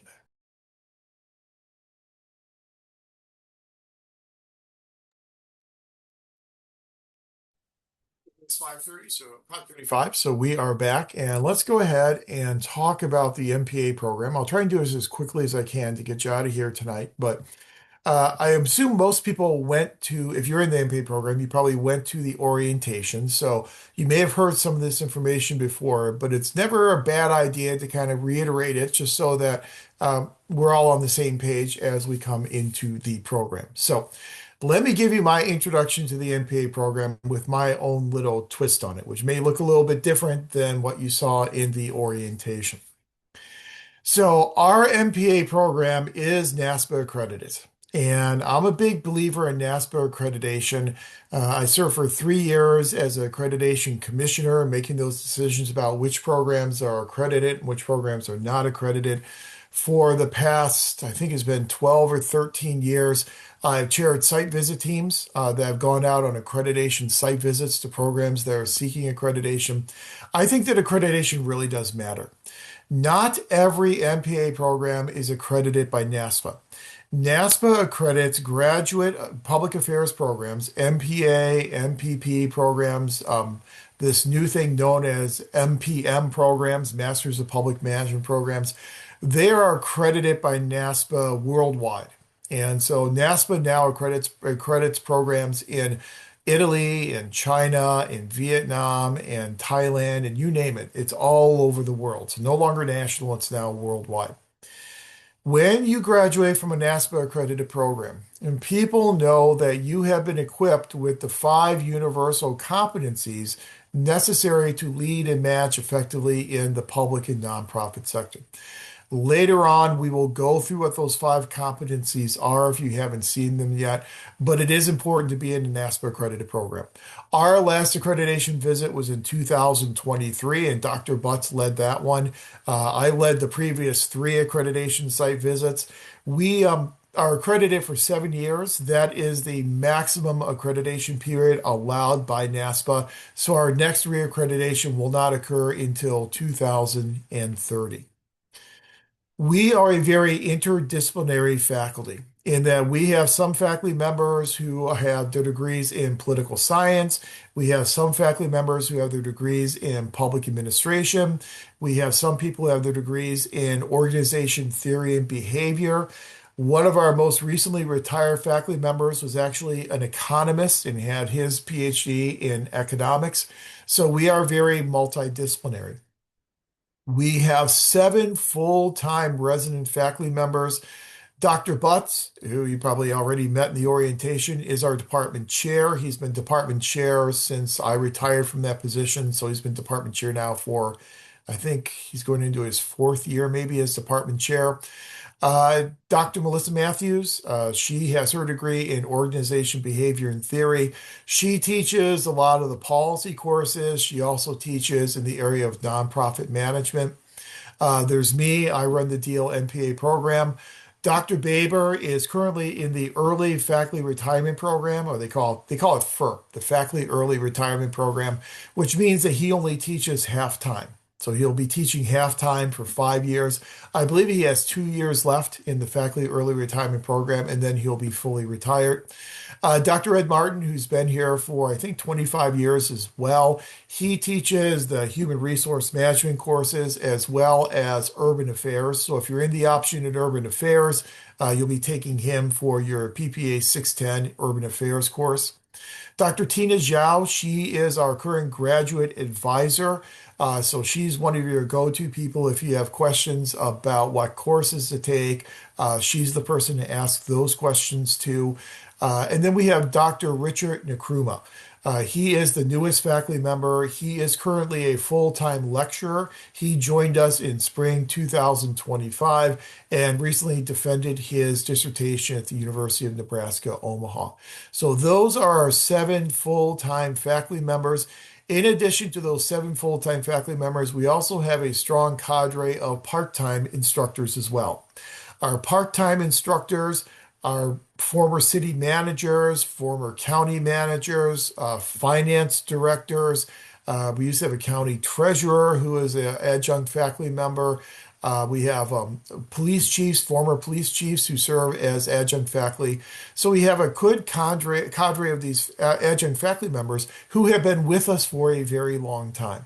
And so we have one adjunct faculty member, Professor Dominguez, who is a retired city manager. I think he's been teaching with the program longer than I have been here, and I've been here 25 years. So he's probably pushing 30 years in teaching in the program. So whether you have your courses with a full-time faculty member or with an adjunct faculty member, you are going to get people who are very well experienced in public administration and bring both the academic as well as the practical side to the classroom. You're already familiar with the program requirements. The MPA program is a 39-unit program. You have your core courses, 500, 555, 577, 660, 670, and 696. Those are all 3-unit courses. It is always good to take this 500 course first, if possible. Some people haven't done that, but it is usually good to take it first if possible. Then for your remaining core courses from 555 through 696, there's no real order to when you take those courses. Whether it's a 500 or a 600 level course really doesn't make much of a difference in terms of the associated work and rigor of the course. I will point out, I was probably pointed out to you in the orientation, there are prerequisites for taking PPA 555 and PPA 696. To get a permit to enroll in PPA 555 public budgeting, you must demonstrate that you have completed an undergraduate course in microeconomics. If you have not completed an undergraduate course in microeconomics, another way to fill that prerequisite is to take PPA 518 Microeconomics for Public Administrators, which we offer as an elective course in our program. The nice thing about satisfying the prereq with PPA 518 is it not only gets you into public budgeting, but it also serves as one of your 5 electives. So you can double count it, not just as a prerequisite, but also as one of the 5 electives.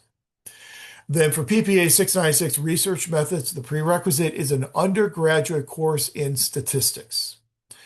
If you don't have an undergraduate course in statistics, you can take PPA 517 analytical skills development for public administration. That also can serve as one of your 5 electives. So just kind of keep that in mind before you register for budgeting or research methods. You'll have to meet those prerequisites.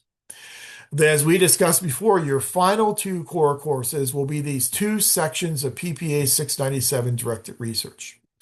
In 697, you'll be doing 3 things. One thing you'll be doing is completing a series of 5 case studies.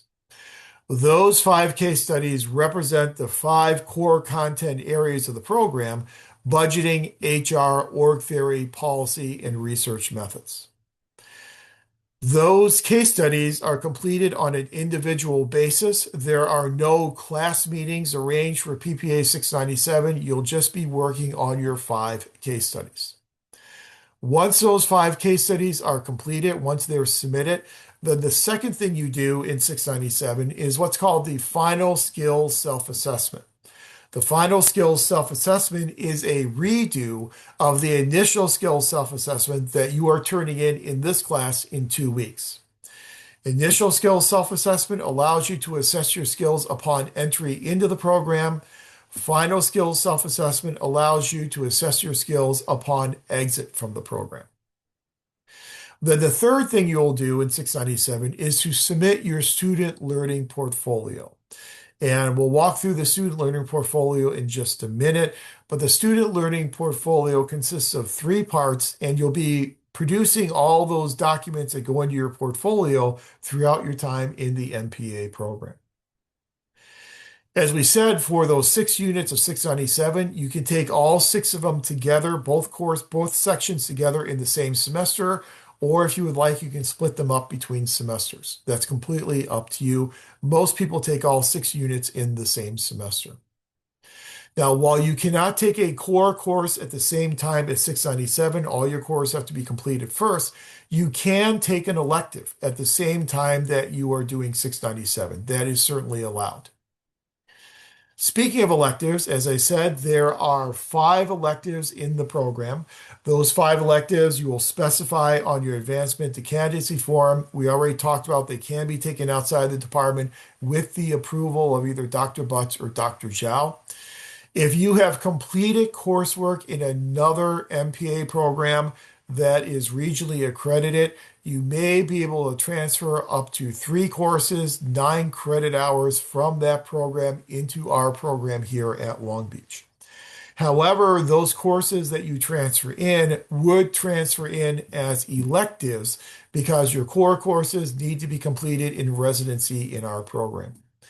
If you do have courses you want to transfer in from another MPA program, you'll need to speak to Dr. Zhao about that, and she can give you advice in terms of which courses to transfer in and how that process will work. Advancement to candidacy, we've already talked about that, so we don't really have to spend a lot of time on it. You do have to advance to candidacy at least 1 semester before the semester you plan to graduate. So if you plan to graduate in fall of 2027, you'll have to advance the candidacy by spring of 2027. Once you officially advance the candidacy, then your next administrative hurdle is petitioning to graduate. Petition to graduate is applying to graduate. When you petition to graduate, you can do that directly through the Enrollment Services website. The link on there, you can just do it directly with Enrollment Services. You don't need our approval at the department level. And then once you petition to graduate and pay the fee, they will then run a grad check where they will look at your advancement to candidacy form that you already filed and look at the courses that you have taken and make sure that the courses you have taken match the courses listed on your approved advancement form. If for some reason they don't match, so if some of the courses you listed on your advancement form, your electives were not offered, and so you took other electives instead, that's not a big deal. What Enrollment Services will do is it will contact Kathy Allen in the PPA office. They will point that out to Kathy. Kathy will then fill out a program change form for you and submit that to Enrollment Services on your behalf. So the PPA office will take care of any discrepancies in case you have to take a different course than you've listed on your advancement form. The only time the office will need to do a program change form is if you've taken a different course than listed on your form. If you take the same course, but you take it in a different semester and year than listed on your form, that doesn't need any program change. Enrollment Services doesn't care about that. So only a program change if you are actually changing the course. Petition to graduate, there are deadlines for this. If you're going to graduate in a spring or summer semester, you have to petition to graduate no later than October 15th. If you are graduating in fall or winter, you have to petition to graduate no later than March the 1st. Directed research, we've already talked about that and what you do in directed research. Again, it's not a classroom course. It's individual completion of those 5 case studies, completion of the final skills self-assessment, and assembly of your student learning portfolio. Now, when you came into the MPA program, you came in an option. Vast majority of people, well over 90% of the people in the program are in the general MPA.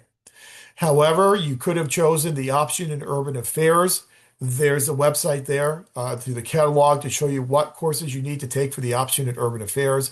Essentially, it's that additional core course of PPA 610. Option in Public Works then has the additional core course of PPA 554, as we've already mentioned. Regardless of what option you are in, you then have the choice of adding on a certificate if you would like. We have 3 certificates. The one that is by far the best serviced and the one that is the most popular is the Employee-Employer Relations Certificate. This is for people who are interested in a career in human resource management. So if you want to do the Employee-Employer Relations Certificate, you would be required to take PPA 575 Employee-Employer Relations, and then there'll be a list of electives that you can choose from in order to satisfy the requirements for that certificate. but the certificate is an add-on. It can be completed within 39 units. So it's not going to require you more coursework in order to complete the certificate. You can get it done within the course of finishing your MPA. Public sector financial management. This is one that Dr. Butts has been working very hard on revising. In the past, we had trouble getting people into courses in the College of Business that were required in this certificate. And so we're working on trying to revise that. So if you're interested in that certificate, I would really recommend you talk to Dr. Butts and see what the current status of that certificate is and where he's at in terms of trying to, in the curriculum committee's at in terms of trying to revise that certificate. Public management analysis is another certificate we have. We have very few people in that one, but I provided you with the link to the catalog so you can see what types of courses are required for public management analysis. So let's talk more about the student learning portfolio. The student learning portfolio was first developed about 20 years ago to replace the old comprehensive examination requirement and the old research project requirement. So when I first arrived here in 2001, we had a requirement for comprehensive exams. So students would come in on a Saturday morning. They would receive a sealed envelope with questions on 2 out of the 5 core content areas. So they get a question on maybe budgeting and HR, or a question on org theory and policy analysis. They would then have 3 hours to sit in this big lecture room and answer those 2 questions. The faculty would then grade those questions, either pass or fail, or you could get a distinguished grade if you did a really good job. They were not comprehensive because they only looked at 2 out of 5 areas. And they also worked against people who had test anxiety. So we did have a few situations where people did very well in the program. They completed their coursework with a 4.0, but they could not pass the comprehensive exam because of test anxiety. And that just simply wasn't fair. So we got rid of the comprehensive exam and we replaced it with a research project. Research project worked better than comprehensive exams, but the problem was that they were not comparable.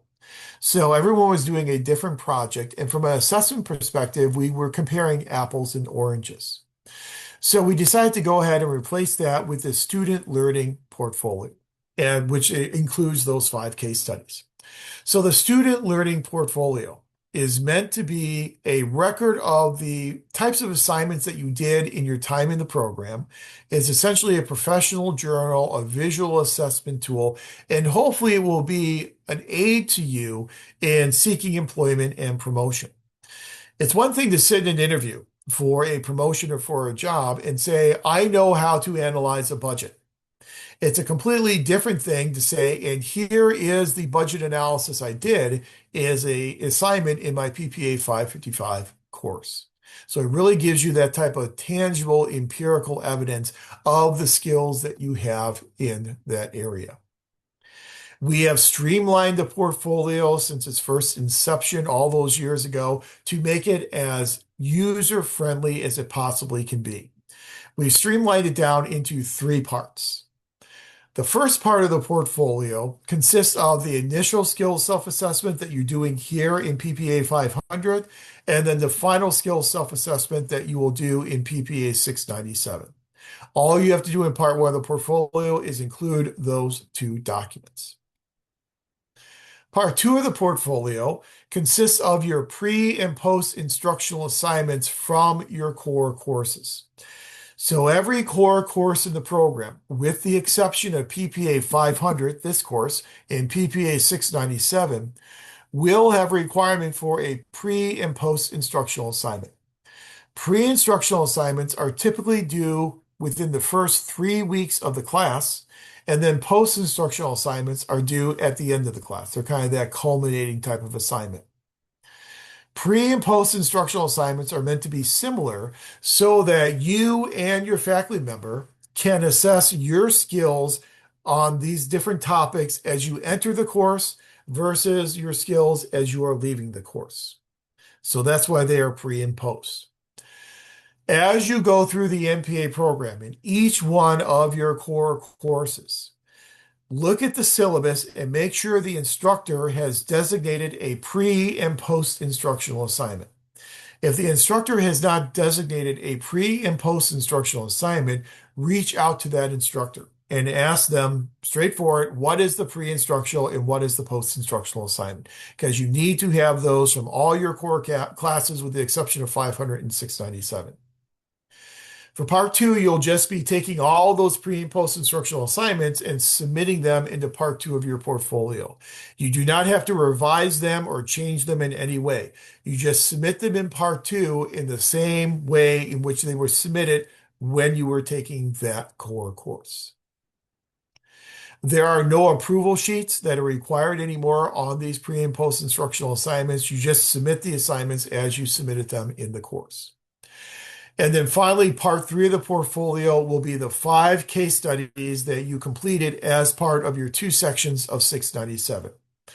Again, you're just putting those 5 case studies in as is, as you submitted them, and just including them in part 3.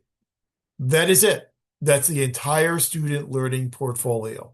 So it's just you're completing these assignments as you complete your courses in the program, holding on to electronic versions so that you can then submit them in your student learning portfolio. The student learning portfolio, all the assignments are electronic. The portfolio itself is submitted electronically through OneDrive. Every student at the university in their single sign-on page will have a chiclet. I love they're called chiclets, but a chiclet on your single sign-in page that is called OneDrive. That's your OneDrive account. When you click on that OneDrive account, you can then upload those 3 parts, those 3 folders to your portfolio directly into OneDrive and then share it with your 697 advisor. And that's all you then have to do for the student learning portfolio. I made a video walking you step by step through how you submit your portfolio back when I was chair. I believe that Dr. Butt still has a video available on the departmental website. So when it comes time for you to do 697 and get your portfolio together, you can feel free to go back and watch that step-by-step video. Portfolios must be submitted by December 1st if you're graduating at the end of that fall semester, by May 1st if you're graduating at the end of spring semester. But again, you're just starting the program now, so this is all information for a future day. You don't have to worry about. Just think about it in terms of making sure you're saving the initial skill self-assessment and all those pre and post instructional assignments. So let's wrap up this introduction by just talking about some of the important policies of the university as well as the department. As we said, all students must advance to candidacy at least 1 semester before the semester that they are graduating. The advice is to advance to candidacy early in your academic career. So if you're taking 2 courses this semester, then you'll be eligible to advance to candidacy next semester, and I would recommend that you officially advance next semester. So advance as early as you can in your academic career. The university has a policy known as a 7-year rule. So from the time that you matriculate into the university, you have 7 years to complete your MPA degree. If you go beyond that 7 years, then you're going to have to reapply for admission to the university and to the program. Courses that you have taken in the MPA program are only good for 10 years. So if you drop out of the program and you come back 12 years from now, you will not be able to take any of those courses that you took because they will be more than 10 years old. So the rule of thumb here is just do your best to try and complete your degree within that 7-year period. You're also required to maintain continuous enrollment. So you need to enroll in something every fall and spring semester from the time that you are admitted into the university in your program. So you have to have something every fall and spring. Winter and summer do not count. Winter and summer are completely optional for you to take classes in, but you have to take something every fall and spring semester. If you are not enrolled in any units in fall or spring semester, that is what the university considers to be a break in enrollment. If you break enrollment, they will require you to reapply to the university as well as to the Graduate Center, reapply to the MPA program. So if for some reason you're not able to take classes in a fall or a spring semester, The best course of action is to file for an education leave. The enrollment services, they have a link on their site for education leave forms. They will provide you with up to 2 education leaves, 2 semesters of education leave with basically no questions asked. So you just fill out the form, they don't ask any questions. Once you get beyond 2 semesters of education leave, then they'll stop with the general education leave, and then it'll have to be something like a medical leave. And for that, you'll then need documentation. But just remember, you cannot break enrollment. You have to be registered in something in fall and spring semester, or you'll need to take an education leave. We've already mentioned good academic standing is a cumulative GPA of 3.0, so maintain that 3.0 GPA. If your GPA falls below 3.0, then you'll be placed upon academic probation. This is something that is done automatically by the university. This is not a decision of the department. It just happens automatically. The university then gives you 2 semesters to remedy that GPA deficiency and bring your cum back up to a 3.0. If you're unable to remedy that deficiency, that's when the university will do academic disqualification. Academic disqualification will mean that students are then prohibited from taking classes at Cal State Long Beach, including in Open University. So the best thing to do is just maintain a cumulative 3.0 GPA. The good news is over the past several years, the university has been working very hard not to disqualify students. So if you do go on academic probation, then Dr. Butts as department chair or Dr. Zhao as graduate advisor will get an email from Enrollment Services to meet with you to put together an academic improvement plan. And that plan will then be a plan to get you back up to a cum of 3.0. But again, easiest thing to do, maintain a 3.0 GPA. There is a grade appeals mechanism here in the department. If you feel that an instructor awarded you a grade that was incorrect and did so in an arbitrary, capricious, and prejudicial manner, it has to fit all those categories. Either be arbitrary, capricious, or be prejudicial. It's got to be one of those three. Then you can file a grade appeal. We get very few grade appeals here in the Graduate Center. I don't remember a grade appeal, at least over the past 5 or 6 years. I don't think we've had one. But the grade appeal process is both informal as well as formal. So the first stage of the process, you meet with the instructor to try and come up with an agreement over the grade. If that works, great. Then the instructor changes your grade. If you cannot come to an informal agreement with the instructor, then you can file a formal grade appeal with the department chair, Dr. Butts.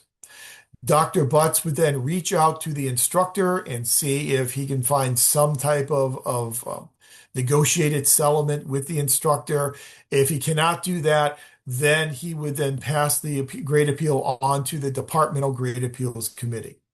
The Departmental Grade Appeals Committee will then hold their hearing, collect their documentation, do all their due diligence, render a decision, which then can be appealed to the College Grade Appeals Committee. The College Grade Appeals Committee can then, their decision can then be appealed to the University Grade Appeals Committee, but then the University Grade Appeals Committee decision is then the final say. So that's how the grade appeals process works. Again, we don't really have any of those here in our department.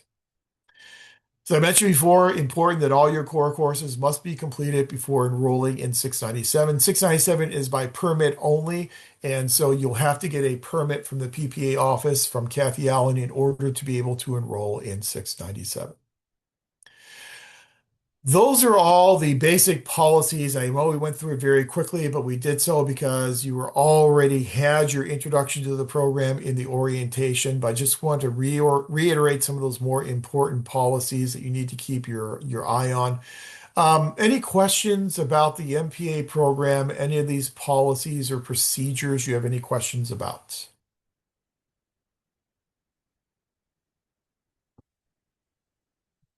Okay. Then if not, let's wrap up tonight's session by talking about the mission of the MPA program, the values upon what that mission is based, and then also talking about, again, more about NASPA accreditation and those 5 universal required competencies that you can expect to acquire as graduates of our MPA program. So the mission of the MPA program. This is a mission statement that we revised in 2023 when we were going through reaccreditation. We revisit this mission statement every now and then to make sure that it is still a valid mission statement. The mission statement was developed with the participation of full and part-time faculty, students, alumni, advisory board members, and community-based organizations. We held focus groups with students, focus groups with alumni, focus groups with our advisory board. So we had a lot of stakeholders who participated in putting this mission statement together. The mission of the Master's of Public Administration program at the Graduate Center of Public Policy Administration is to graduate diverse, ethically, and equity-minded student population with the professional competencies and analytical tools necessary for leadership, policy, and management roles in public service, nonprofit, and community-based organizations. This was intentional, that in this newly revised mission statement, we had the addition of graduate a diverse, ethically, and equity-minded student population, as well as making sure we included public, nonprofit, and community-based organizations. We have several students in our program. You may be one who is working in the nonprofit sector or desires to work in the nonprofit sector. The skills that you learn in this program are translatable not just to public sector, but also to nonprofit organizations and community-based organizations as well.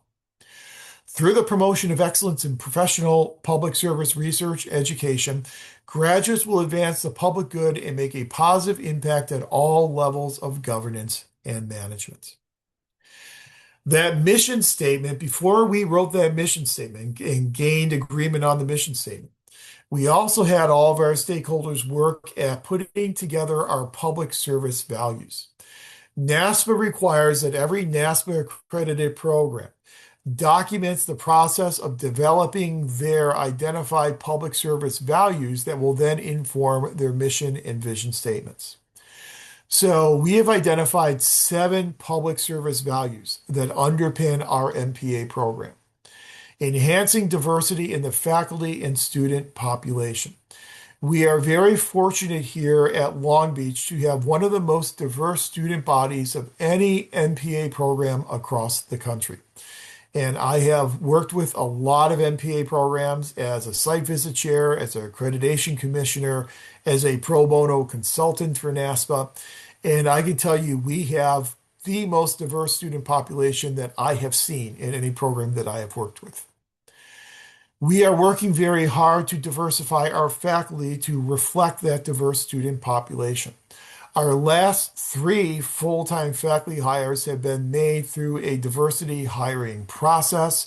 The next one, if we ever get authority to hire another faculty position, that will also be a diversity hiring process as well. And so we're working very hard on enhancing diversity in our faculty. We embrace diversity in our teaching, and you'll see that in all the courses that you take. Your courses, your instructors will be open to different perspectives and different opinions, a lot of diversity of opinions throughout our program and throughout our courses. We promote the public interest because at the end of the day, that's why we are in the public sector, to promote public interest over private interest. Ethical behavior. We emphasize ethics in our entire core curriculum. NASPA allows its accredited programs to deal with ethics in one of 2 ways. One way is that programs can create their own standalone required ethics course. The second way is to essentially sprinkle ethics into the entire core curriculum.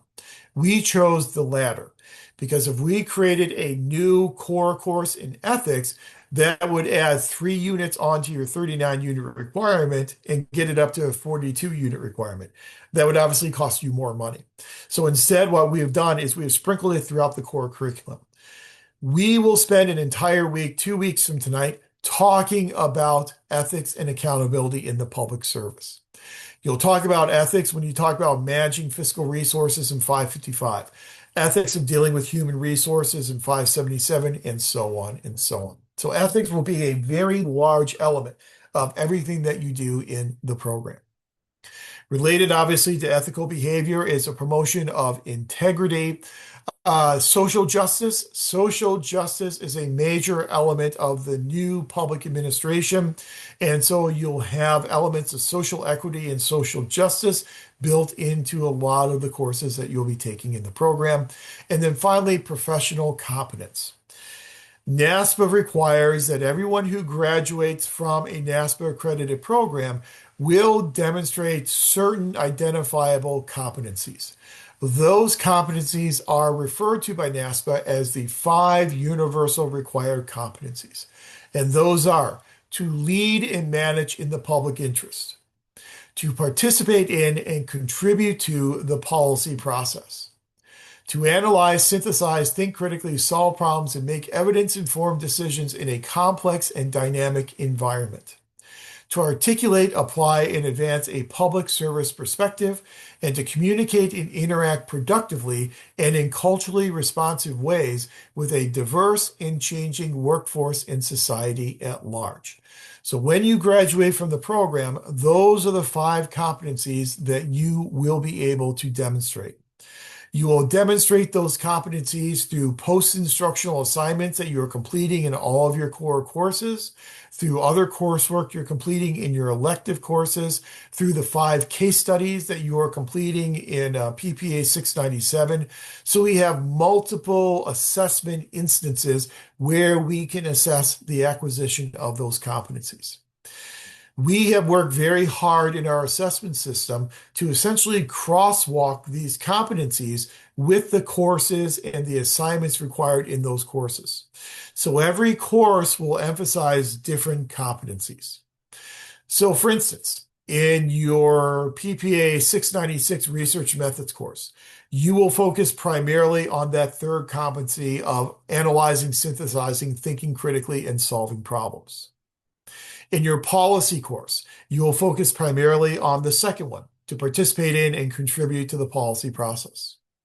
In this course, the competency that we focus mostly on is that one of to articulate, apply, and advance a public service perspective. Our essential goal in this class is to really underscore the differences between public and private sectors and to really emphasize what it means to be a public servant and the ethos of public service. So the things that we are doing on our midterm and our final assessments and what we are doing in our Canvas essays are all ways in which we can demonstrate that competency of articulating, applying, and advancing a public service perspective. So as you go through the program and you take your core courses, keep an eye on the syllabi and which of these competencies are really being expressed in which of those courses. The way we've designed our core curriculum is by the time you are done with the core, you will have covered all 5 of these competencies, and the assignments that you have done will measure your ability to acquire those universal required competencies. So when you graduate from a program like ours that's NASPA accredited, employers know that because it was NASPA accredited, you have these 5 competencies. They don't know that necessarily if you graduate from a non-accredited MPA program. And these 5 universal competencies, these are our main area of focus for NASPA as programs go through the reaccreditation process. Whenever I serve on site visit teams, the primary issue that programs run into with accreditation is this right here. This is what NASPA refers to as standard number 5. And a lot of problems struggle with demonstrating how they are handling these competencies within their curriculum. And it's unusual, really, to see a program that doesn't struggle with this. Fortunately, in our program, we have a very robust assessment system. We don't struggle with this. And I don't think we have ever had a monitoring from NASPA on our assessment system, at least since 2001, since I've been here. So keep an eye on that as you go through the program, that these are the 5 competencies that you will receive through your time in our MPA program. So that wraps up my introduction, not only to the course, but also my introduction to the MPA program. Any questions about this introduction to the MPA program? Any questions about the course itself or course requirements? Okay, perfect. Then for next week, first half of class will be Kelly Janicek from the University Library. Second half of class will be talking about American government. If you could, please do read or at least skim the articles, look at the Constitution, and read Federalist number 10 and Federalist number 39. And that will then give us the basis for our discussion in the second half of class next week. Between now and next week, if you can just post a brief introduction to the discussion board, that would be great as well. Otherwise, any questions that you have between now and next day, feel free to send me an email. I'm happy to answer any questions that you may have. I look forward to reading your introductions and look forward to working with you in the class. So thanks, everyone. Have a great what is left of your week. I guess you only have one day left, but have a great Friday, and I'll talk to you then again next Thursday. So take care, everyone. Thank you. Excuse me, I have a question. Sure. For the advancement to candidacy form, who does that get sent to like after we complete our first semester? Yeah, when you officially advance a candidacy, you can send that to Dr. Butts, Dr. Zhao, or to the PPA office. So you can just email it to any of those three places and it'll all get where it needs to go. Got it. And one more question. For the certificate for employer-employee relation and personal management, how early do you have to like fill out the application for that in order to receive it? What you want to do is after you've done your advancement to candidacy, and once that has been approved and accepted, then there's another form, an advancement form for that employee-employer certificate. And you would Mhm. then do that advancement form for employee-employer certificate after your general advancement form has been accepted. Got it. Mhm. Okay. Thank you so much. I really appreciate it. Have a good night. Sure. You too. Take care. Bye-bye. Bye bye.